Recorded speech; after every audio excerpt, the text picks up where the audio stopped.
Hello, welcome to Dreams Are Not for Profit. I'm your host, Tamiko Leverett, and today we'll be addressing legal issues with ProBono Partnership of Atlanta. And we're joined today by our guest, Rachel Epps Spears, Executive Director, and our staff attorney, Robin Miller. How are you today? Great. How are you? All right, can you just let us know briefly what is your organization about? Yes, the mission of ProBono Partnership of Atlanta is to provide free legal assistance to nonprofits. We don't represent individuals, just nonprofit organizations, and we help them with their business legal needs, things like drafting corporate policies, reviewing personnel policies, registering trademarks, things like that. We match organizations with volunteer attorneys that provide them with free legal assistance. So is there special categories of different type of nonprofit organizations or of preference that come to you? Or we do have eligibility requirements, and in order to be eligible for our assistance, nonprofits must serve low-income or disadvantaged individuals and not be able to afford a lawyer. So most of our clients are smaller community-based nonprofits that serve the poor. We also have organizations that serve the disabled and other types of disadvantaged individuals. All right, so that can include people who have started nonprofits over illness. Yes, we have some organizations that work with, for example, Down syndrome children and other issues like that. Okay. So can you tell us a little bit briefly about yourself, Ms. Robin, and some of the things that you're aware of in the community that are legal issues you're aware of? I'm a staff attorney for ProBono Partnership, and I have a tax-exempt background as an attorney, and so I deal with a lot of the tax-exempt specific and corporate issues, but our clients deal with a wide variety of issues. Anything that a business corporation would deal with, things like Rachel said, intellectual property, which can be trademarks or copyrights or infringing upon others for that matter. Websites have a lot of issues related to that.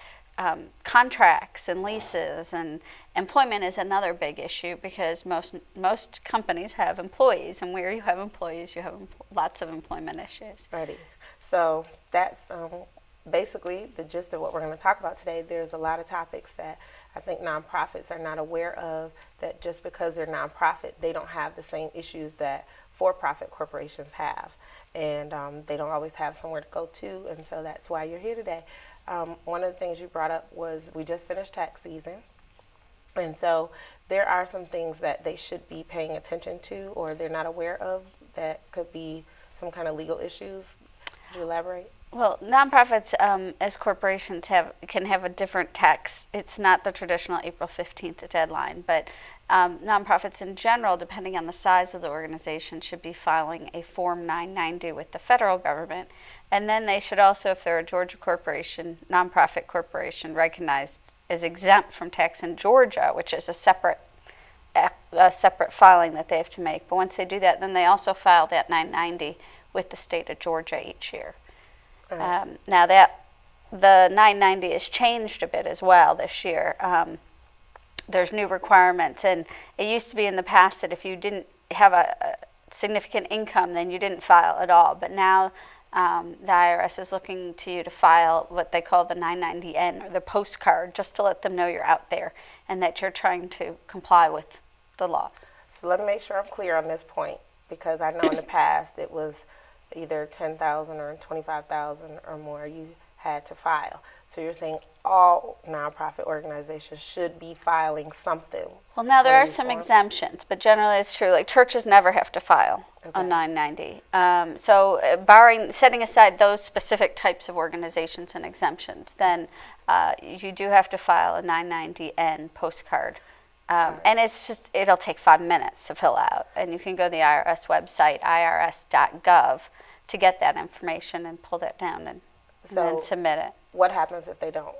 Is there some kind of compliance issues or penalties that could occur? Yeah, there's filing penalties that can occur. And those will go on until you actually file. So if you don't file for 3 years, your 990N, you will lose your tax exempt status. Right. So point one, yes.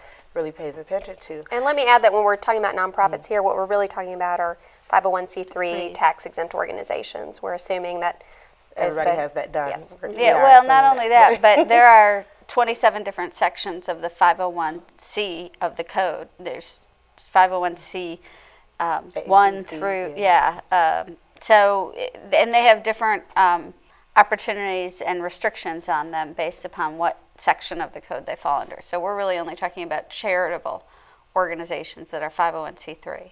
Not political organizations, not fraternal organizations, not sororities, fraternities. Should foundations be filing?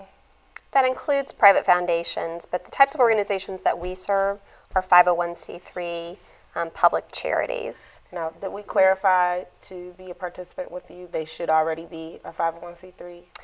Yes, I mean, we are best equipped to help organizations that already have their 501c3 status. We take on a handful of organizations that want help with that, but very few. We don't have a lot of attorneys that know that kind of work, and we have found, unfortunately, the hard way that a lot of those organizations that we help never get up off the ground. So for us to take someone on, they need to most likely have established programs. Okay. They have a business plan. They know where the funding is going to come from. That's an organization that is already operating in effect and just needs to get their 501c3 status. I think a lot of organizations don't, or people don't understand what it takes to set up a 501c3 and how extensive of a process it is. You can't just say, okay, I'm going to, I have a calling to do X and I'm just going to go out and do that.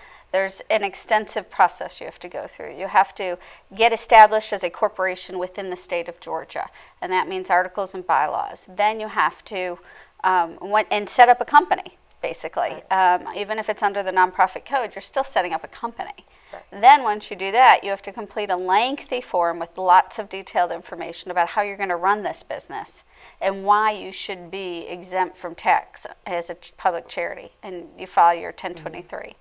Then you have to, once you get that approval, submit that back to the state and get approval from the state to be exempt from tax.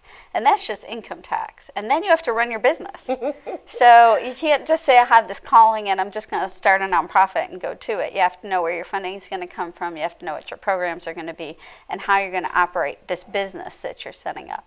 Alrighty, and you mentioned business plans. Now that's not a function. Your organization helps them get all of those things done. You help with contracts. We help with the legal issues. That's Right. just a requirement. If we were to take somebody on to help with a 501c3 application, we would require a business plan so that we know they're going to move forward with this and know what they're getting into. So with that in mind, it looks like we're going to take a break, and when we come back, we're going to jump right on in, all of us, and talk about some legal issues and things that we're aware of that you see are happening continuously with a lot of nonprofit organizations.